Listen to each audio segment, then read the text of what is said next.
Issue प्रभु के नाम में हमारे सभी मसीह भाई बहनों को जय मसीह की। परमेश्वर का धन्यवाद है, हमें अवसर मिला है। वचन के माध्यम से हम बात करेंगे। आज का वचन पाया जाता है याकूब की पत्री 5 अध्याय 17 और 18 पद। यहाँ पर इस प्रकार से लिखा हुआ है, एलिया भी तो हमारे समान दुख सुख भोगी मनुष्य था, और उसने गिड़गिड़ा कर प्रार्थना की कि मेघ ना बरसे, और 3.5 वर्ष तक भूमि पर मेघ नहीं बरसा। फिर उसने प्रार्थना की तो आकाश से वर्षा हुई और भूमि फलवंत हुई। सुंदर वचन के लिए परमेश्वर का धन्यवाद। वचन के अनुसार एलिया हमारे समान दुख सुख भोगी मनुष्य था। वचन कहता है उसने परमेश्वर से गिड़गिड़ाकर प्रार्थना की और परमेश्वर ने उसकी प्रार्थना को सुना, और 3.5 वर्ष तक पृथ्वी पर वर्षा नहीं हुई। प्रियो, इज़राइल के लोग परमेश्वर के विरुद्ध हो रहे थे, परमेश्वर के प्रेम को भूल गए, क्योंकि राजा अहाब और उसकी पत्नी इज़ाबेल ये दोनों ही बाल के पुजारी थे, और ये खुद बाल की उपासना करते थे, बाल की पूजा करते थे, और साथ में जो इज़राइल के लोग थे उन्हें भी आज्ञा देते थे कि उनको भी वैसा ही करना है। वो सारे लोग बाल देवता की उपासना करने लगे, जो कि परमेश्वर के विरुद्ध था। प्रियो, सारे इज़राइली ये भूल गए कि परमेश्वर ने उन्हें दासत्व से बाहर निकाला है। परमेश्वर ने उनसे प्रेम किया, उनकी गिड़गिड़ाहट, उनकी चिल्लाहट को सुना, उनके दुख को देखा, उनके कष्ट को देखा, और उन्हें उस गुलामी से आजाद कराया। परमेश्वर कितना प्रेम करते हैं उनसे सब भूल गए और बाल की उपासना करने लगे, यानी परमेश्वर के विरुद्ध चलने लगे, विरुद्ध कार्य करने लगे। वचन बताता है एलिया नबी, जो एक भविष्यद्वक्ता था, उसने परमेश्वर से गिड़गिड़ाकर प्रार्थना की कि मेघ ना बरसे, और 3.5 वर्ष तक भूमि पर मेघ नहीं बरसा। हमारा परमेश्वर सर्वशक्तिमान परमेश्वर है। प्रिय, जब हम परमेश्वर के विरुद्ध हो जाते हैं, संसार में अपनी ही इच्छा के अनुसार कार्य करने लगते हैं, तो सच है कि हम परमेश्वर के प्रेम से दूर हो जाते हैं, जैसा कि ये लोग दूर हो गए, परमेश्वर के प्रेम को भी भूल गए। कई बार हमारे साथ भी ऐसा होता है, जब हमारे दिन बड़े अच्छे चल रहे होते हैं, तब हमें ध्यान ही नहीं होता है परमेश्वर है कौन। हम प्रार्थना करना भूल जाते हैं, परमेश्वर को समय देना भूल जाते हैं, उसका जो हिस्सा है हम उसे देना भूल जाते हैं। हमारे पास ऐसा क्या है जो हम परमेश्वर को दे सकते हैं? सब कुछ तो उसी का है। प्रिय, सारी कायनात की सृष्टि उसी की है, और आज हम जो बैठे हुए हैं ये उसी के अनुग्रह से बैठे हैं। आज हम प्रार्थना कर पा रहे हैं, परमेश्वर के अनुग्रह से हम प्रार्थना कर पा रहे हैं, वचन पढ़ पा रहे हैं, एक दूसरे से हम बात कर पा रहे हैं। उसकी दया हर पल हर क्षण हमारे ऊपर रहती है। प्रिय, हमें परमेश्वर के प्रेम से अलग नहीं होना चाहिए। हम कितने ही बिजी क्यों ना हो, हमें ऐसा कोई काम नहीं करना है जिससे हमारा परमेश्वर क्रोधित हो। हमारा परमेश्वर जलन रखने वाला परमेश्वर है। जब हम उसके विरुद्ध कोई काम करते हैं, जब हम उसके विरुद्ध अपने विचारों में गंदगी रखते हैं, हम मन से कुछ और हैं, होठों से कुछ और हैं, परमेश्वर ऐसे लोगों को नहीं चाहता। वो चाहता है हृदय की सच्चाई से, हृदय की गहराई से हम उससे प्रेम करें। हम दुनिया को दिखाने के लिए, दुनिया को जताने के लिए कोई भी काम ना करें। जैसे कि हम वचन में पढ़ते हैं, वहाँ के लोग बाल की उपासना करने लगे। जिन लोगों को परमेश्वर बाहर निकाल कर लाए, स्वतंत्रता दी, वही लोग वो काम करने लगे जो परमेश्वर को नहीं भाता था। फिर जब हम परमेश्वर के प्रेम से दूर होते हैं तो हम उसके क्रोध को अवसर दे देते हैं। इसलिए हम सबको विशेष करके जो परमेश्वर में है, जो मसीह को अपना उद्धारकर्ता मानते हैं, हमें ध्यान रखना है कि हम ऐसा कोई भी काम ना करें जो परमेश्वर के विरुद्ध हम हो जाए। संसार में रहते हुए हमें बड़ा सचेत रहने की आवश्यकता है। हर पल हर क्षण हमें सचेत रहना है कि कहीं ऐसा तो नहीं कि हम परमेश्वर के क्रोध को अवसर दे रहे हैं। एलिया भी तो हमारे ही समान दुख सुख भोगी मनुष्य था। उसकी प्रार्थना स्वर्ग तक पहुंची और उत्तर आया। जब उसने प्रार्थना की, गिड़गिड़ाहट के साथ प्रार्थना की कि मैं ना बरसे, तो 3.5 वर्ष तक मैं नहीं बरसा।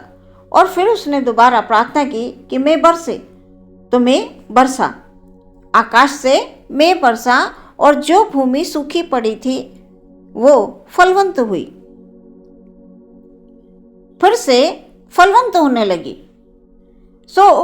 एलिया नबी हमारे समान दुख सुख भोगी मनुष्य था। उसने अपने मुंह से भविष्यवाणी की। प्रियो, वो परमेश्वर का जन था, परमेश्वर के डर भय में होकर चलने वाला, परमेश्वर की आज्ञाओं का पालन करने वाला। हमें भी प्रभावशाली प्रार्थना करनी है, जैसे एलिया नबी ने प्रार्थना की। प्रभावशाली प्रार्थना, सीधे स्वर्ग तक पहुंचने वाली। परमेश्वर हमारी ओर आकर्षित हो जाए हमारी प्रार्थना को सुनकर। हम गिड़गिड़ाते रहें, हम प्रार्थना करते रहें, करते रहें, करते रहें।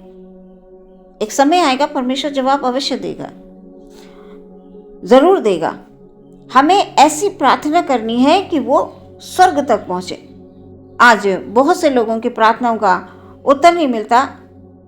क्यों नहीं मिलता प्रियो? इसका हमें विचार करना है, हमें सोचना है। हमारी प्रार्थनाएं कहीं सिर्फ हमारी ज़रूरतें की तो नहीं है, संसारी की तो नहीं है। यदि ऐसी हैं प्रार्थनाएं जो सिर्फ संसारिक हो, जो हमारी इच्छा के अनुसार हो, हमारी ज़रूरतों के लिए, हमारी ज़रूरतों को तो पहले ही परमेश्वर जानता है। वो ये चाहता है कि हम वचन के अनुसार प्रार्थना करें। परमेश्वर कभी भी अपने लोगों को ना ही छोड़ते हैं, ना ही त्यागते हैं, ना ही कभी किसी भली वस्तु की कमी घटी होने देते। कमी घटी हम कब महसूस करते हैं?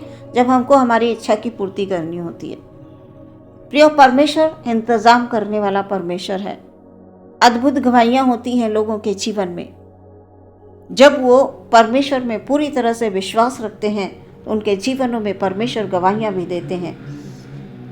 प्रिय, एलिया जब पहली बार राजा अहाब के पास जाता है तो वो विश्वास के साथ कहता है, इज़राइल का परमेश्वर जिसके सम्मुख मैं उपस्थित रहता हूँ, उसके जीवन की शपथ इन वर्षों में बिना मेरे कहे ना तो मैं बरसेगा और ना ओस पड़ेगी। एलिया ने मुंह से घोषणा की, वो गिड़गिड़ाया, क्योंकि वो परमेश्वर को जानता था, वो परमेश्वर को पहचानता था। और जब हम वचनों में आगे पढ़ते हैं तो नबी एलिया ने सारे बाल के पुजारियों को एक चुनौती दे दी कि तुम कब तक दो विचारों में लटके रहोगे? यदि यहोवा परमेश्वर हो तो उसके पीछे हो लो, और यदि बाल हो तो उसके पीछे हो लो। इस बात का किसी ने कोई उत्तर नहीं दिया। जब एलिया इस प्रकार से बोल रहा था, किसी ने कोई उत्तर नहीं दिया। एलिया नबी अकेला और बाल के नबी 450। वो 450 लोग बाल को पुकारते रहे, कोई उन्हें उत्तर नहीं मिला। और जब एलिया ने प्रार्थना की, हे अब्राहम, इसहाक और इज़राइल के परमेश्वर यहोवा, आज ये प्रकट कर कि इज़राइल में तो ही परमेश्वर है और मैं तेरा दास हूँ, तू प्रकट कर। और मैंने ये सब काम तुझसे वचन पाकर किए हैं। हे यहोवा, मेरी सुन कि लोग जान लें कि यहोवा तू ही परमेश्वर है। प्रियो, हम सबको परमेश्वर अपने निकट रखना चाहते हैं।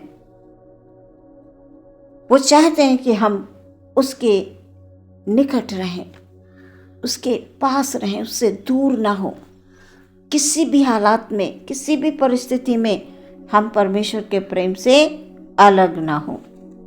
चाहे दुख हो चाहे सुख हो, हमेशा धन्यवाद के साथ प्रार्थना करते रहें। एलिय्याह नबी हमारे ही समान दुख सुख भोगी मनुष्य था, परमेश्वर में वो विश्वास रखता था। उसने आहाब को अपने मुंह के द्वारा भविष्यवाणी करके बताया। प्रियो, हम सब परमेश्वर से प्रार्थना करते रहें, नित्य प्रार्थना करते रहें, और ऐसी प्रार्थना जो सीधे स्वर्ग तक पहुँचे, और उसका उत्तर परमेश्वर आपको आपके परिवार में, आपके जीवन में अवश्य देंगे। कभी भी हमारा परमेश्वर हमें छोड़ता नहीं है, हम विश्वास करें। आमीन। प्रार्थना में जाएंगे। हालेलुया। धन्यवाद धन्यवाद धन्यवाद। स्वर्ग के परमेश्वर की जय हो, तारीफ हो प्रभु की। हालेलुया। प्रभु जी धन्यवाद धन्यवाद धन्यवाद। अपने सभी भाई बहनों को आपके हाथों में समर्पित करते हैं। सुंदर वचन के लिए धन्यवाद देते हैं पिता। आज के वचन के द्वारा परमेश्वर प्रभु यीशु मसीह के नाम में हालेलुया, हम सबको आत्मा में शक्ति मिले, आत्मा में बल मिले, ताकि हम आत्मा में भर कर प्रार्थना करें अपने परमेश्वर से। वो प्रार्थना करें परमेश्वर जो स्वर्ग तक पहुँचे। हालेलुया। हमारी प्रार्थनाएं वचन के अनुसार हो प्रभु जी। हालेलुया। हमारे भाई बहनों पर प्रभु जी आपकी कृपा भरी दृष्टि बनी रहे प्रभु। आशीष दें प्रभु उनके परिवार में, बच्चों पर, बड़ों पर, ओ खुदावंद जवानों पर। Hallelujah hallelujah hallelujah. सभी लोगों पर परमेश्वर एक एक जन को खुदावंद आपके हाथों में देकर हम प्रार्थना करते हैं उनके लिए प्रभु। सबको आशीष दे परमेश्वर, बरकत दे प्रभु जी, सबको आनंद की भरपूरी दे प्यारे परमेश्वर। का मन आनंद से भर जाए प्रभु जी। हालेलुया। ओ खुदावंद, मन का आनंद एक अच्छी औषधि है। हालेलुया। हमारे सभी भाई बहन आनंदित रहते हुए हाथों को उठाकर हर एक परिस्थिति में धन्यवाद दें। हालेलुया। चाहे वो कैसी भी परिस्थिति क्यों ना हो, परमेश्वर हर एक परिस्थिति से बाहर निकालता है ना। सुख है तो परमेश्वर की ओर से, यदि कष्ट है वो भी परमेश्वर की, हालेलुया, यीशु मसीह के नाम से दूर हो जाएगा। हालेलुया। क्योंकि हमारा परमेश्वर हमसे प्रेम करता है और वो अपने बच्चों को कभी भी दुख में नहीं देख सकता, वो कभी भी आंसुओं में नहीं देख सकता प्रभु जी। इसलिए हम विचलित ना हो, हम परेशान ना हो, हम हालेलुया प्रभु में विश्वास करते हुए नित्य प्रार्थना में लगे रहें और जीवन में, आत्मा में उन्नति करें। हालेलुया। प्रार्थना यीशु मसीह के नाम से मांगते हैं, सुने ग्रहण करें पिता। आमीन।